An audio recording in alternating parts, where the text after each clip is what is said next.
പ്രമുഖരെ വധിക്കാൻ ഗൂഢാലോചന നടത്തിയതിനാൽ കാസർകോട് നിന്ന് ഡൽഹി പോലീസിന്റെ പിടിയിലായത് ബിജെപി നേതാവ്. ന്യൂനപക്ഷ മോർച്ച ജില്ലാ കൌൺസിൽ അംഗവും ഉദുമ മണ്ഡലം കൺവീനറുമായ തസ്ലീമാണ് അറസ്റ്റിലായത്. കാസർകോട് ചെമ്പരിക്ക സ്വദേശിയായ തസ്ലീം നിരവധി കേസുകളിൽ പ്രതിയാണ്. കാസർകോട് 1-ാം ക്ലാസ് മജിസ്ട്രേറ്റിന് മുന്നിൽ ഹാജരാക്കിയ തസ്ലീമിനെ ഡൽഹിയിലേക്ക് കൊണ്ടുപോയി. വെള്ളിയാഴ്ച പുലർച്ചെയാണ് ഡൽഹിയിൽ നിന്നെത്തിയ 4-അംഗ പോലീസ് സംഘം തസ്ലീമിനെ പിടികൂടിയത്. കാസർകോട് ചട്ടഞ്ചാലിലെ ബന്ധുവീട്ടിൽ നിന്നാണ് പ്രത്യേക സംഘത്തിന്റെ അറസ്റ്റ്. അതീവ രഹസ്യ സ്വഭാവമുള്ള കേസാണെന്ന് മാത്രമാണ് അറസ്റ്റിന് സഹായിച്ച കാസർകോട് പോലീസിന് നൽകിയ വിവരം. കൂടുതൽ വിവരങ്ങൾ കേരള പോലീസിന് കൈമാറാനും ഡൽഹി പോലീസ് തയ്യാറായില്ല. പ്രമുഖ നേതാക്കളെ വധിക്കാൻ ഗൂഢാലോചന നടത്തിയതിനാണ് അറസ്റ്റ് എന്നാണ് പോലീസ് നൽകുന്ന സൂചന.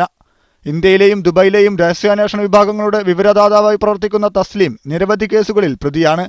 ബേക്കൽ പോലീസ് സ്റ്റേഷനിൽ വ്യാജ പാസ്പോർട്ട് നിർമ്മിച്ചതിന് 2 കേസും വീട് ആക്രമിച്ചതിന് 1 കേസും നിലവിലുണ്ട്.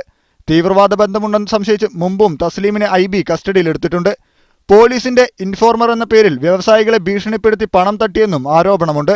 BJP പോഷക സംഘടനയായ ന്യൂനപക്ഷ മോർച്ചയുടെ ഉദുമ മണ്ഡലം കൺവീനറും ജില്ലാ കൌൺസിൽ അംഗവുമാണ്. BJP നേതാക്കളുമായി അടുത്ത ബന്ധം പുലർത്തുന്ന തസ്ലീം കാസർകോട് ജില്ലയിലെ BJPയുടെ പ്രമുഖ നേതാവാണ്. മീഡിയ 1 കാസർകോട്.